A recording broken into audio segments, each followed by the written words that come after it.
నుంచి రావాల్సిన అనుమతులు తేవాల్సిన నిధుల కోసం కేంద్ర ప్రభుత్వంలో ఉన్న పెద్దల్ని మేము ఎట్లయితే కలుస్తున్నామో రాష్ట్ర ప్రభుత్వానికి కాంగ్రెస్ పార్టీ మేమందరం బాధ్యత వహిస్తుండొచ్చు. మీరు రాండి, నిస్సందేహంగా మీకేం కావాలనో నిధుల గురించి చెప్పండి, తప్పకుండా చేయగలిగింది చేస్తాం. దీంట్లో రాజకీయాలు లేవు. మన ప్రాంతాన్ని అభివృద్ధి చేసుకోవాలి. మన మీద విశ్వాసం ఉంచి మనకు ఓట్లేసిన ప్రజలకు మేలు జరగాలి అనంటే ఎమ్మెల్యేలు ఎంపీలు ఆ ప్రాంతానికి సంబంధించిన సమస్యల్ని ప్రభుత్వం దృష్టికి తీసుకురావాలి. చాలా మంది అంటుంటారు నరేంద్ర మోడీ గారిని పదే పదే రేవంత్ రెడ్డి గారు కలుస్తుంటారని. నరేంద్ర మోడీ గారు నాకు బంధువేం కాదు, నరేంద్ర మోడీ గారితో ఇంకా నాకు చుట్టరికమేం లేదు. కానీ వారి దేశానికి ప్రధానమంత్రి అనుమతిస్తేనే ఎయిర్పోర్ట్ వస్తుంది, పెద్ద పెద్ద పరిశ్రమలు వస్తాయి, మనకు నిధులు వస్తాయి. ఇవాళ మనం తుమ్మిడేటి దగ్గర ప్రాజెక్టు కట్టాలి అనంటే మహారాష్ట్ర నుంచి కొన్ని అనుమతులు తీసుకోవాలి. మహారాష్ట్రలో భారతీయ జనతా పార్టీ అధికారంలో ఉంది. ఒకవేళ ఆ ముఖ్యమంత్రి గారు మనం అడిగితే, ఒకవేళ ఏదైనా ఆలోచన చేస్తే, నరేంద్ర మోడీ గారు ఒక మాట చెప్తే, అమిత్ షా గారు ఒక మాట చెప్తే మన ప్రాంతానికి మేలు జరుగుద్ది.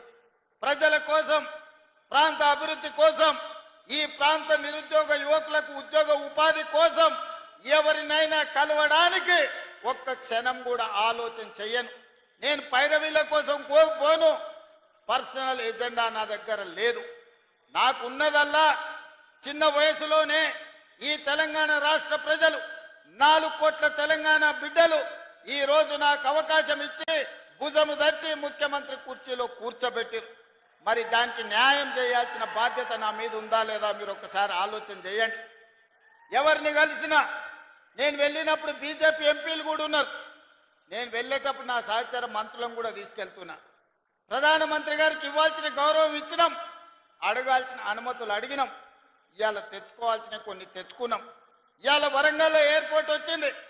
ఇవాళ మనకు ఆదిలాబాద్ ఎయిర్పోర్ట్ మంజూరు చేస్తామని చెప్పిండ్రు.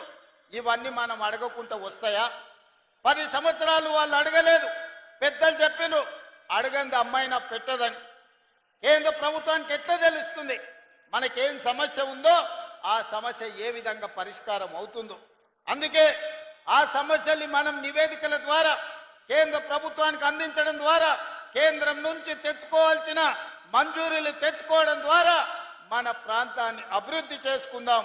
దానికి సంపూర్ణంగా మీరు సహకరించాల్సిందిగా నేను కోరుకుంటున్నా. 10 సంవత్సరాలు ఏలిన వాళ్ళు ఈ ఆలోచన చేయకపోవడం వల్లనే తెలంగాణ రాష్ట్రానికి తీరని నష్టం జరిగింది.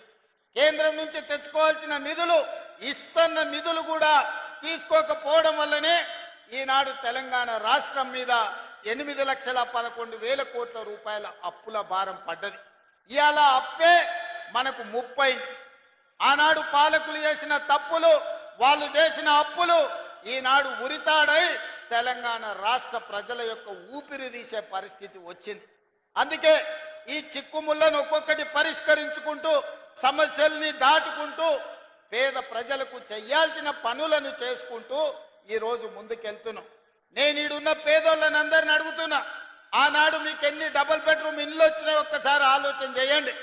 ఈనాడు ఈ ప్రభుత్వంలో ప్రతి నియోజకవర్గానికి 3,500 ఇందిరమ్మ ఇండ్లు ఇచ్చి ఇల్లు లేని నిరుపేదలకు నిలువ నీడ ఇవ్వడానికి ఇలా ఇందిరమ్మ ఇండ్లు ఇచ్చినాం. ఇక పక్కన మా అక్కలు ఉన్నారు, మా చెల్లెళ్ళు అందరూ చూస్తున్నారు. అక్క, ఆనాడు ఎన్నడైనా రేషన్ షాపులు ఇచ్చిన బియ్యం వండి పిల్లలకు భోజనం పెట్టినరా? ఎన్నడైనా ఆ ప్రభుత్వంలో ఇచ్చిన బియ్యం ఎన్నడైనా వండి మీరన్నా తిన్నరా?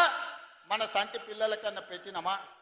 కానీ ఇవాళ ఈ ప్రభుత్వం వచ్చిన తర్వాత, ఉత్తమ్ కుమార్ రెడ్డి గారు మంత్రి బాధ్యతలు చేపట్టిన తర్వాత ఇవాళ సన్న బియ్యం ఇస్తే ప్రతి తల్లి ఆ సన్న బియ్యం తెచ్చి అదే వండి వాళ్ళు తినడమే కాదు, సంటి పిల్లలకి ఇవాళ బుక్కెడు బువ్వ పెడుతుండ్రంటే సన్న బియ్యం ఈ ప్రభుత్వం ఇచ్చిన మాట వాస్తవం కాదా? ఇవాళ ఉండడానికి, కట్టుకోవడానికి, పేదవాడికి ఇల్లు వచ్చిందంటే ఇల్లు కట్టుకోవడానికి 5 లక్షల రూపాయలు ఉచితంగా మీకు ఇచ్చిన మాట వాస్తవం కాదా అని చెప్పి నేను ఈరోజు మిమ్మల్ని అడుగుతున్నా. ఇవాళ రైతులను అడుగుతున్న, ఆదిలాబాద్ జిల్లా అంటే రైతులు ఈ ప్రాంతం.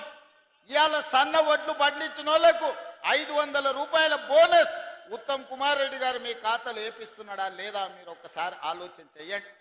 ఇవాళ పేదలకు ప్రతి పేదవాడి ఇంటికి భూమి ఉన్నోడికి వ్యవసాయానికి ఉచిత కరెంటు ఉంది, కానీ భూమి లేని నిరుపేద ఇంటి బిల్లు కడుతున్నాడు. మరి ఇవాళ మీ అందరికీ 200 యూనిట్ల వరకు 50 లక్షల కుటుంబాలకు 50 లక్షల ఇళ్లకు ఉచితంగా కరెంటు మీ ఇంటికి వస్తుందా లేదా మీరు ఇంటికెళ్ళి లైట్ వేసినప్పుడు ఒక్కసారి ఆలోచన చెయ్యండి.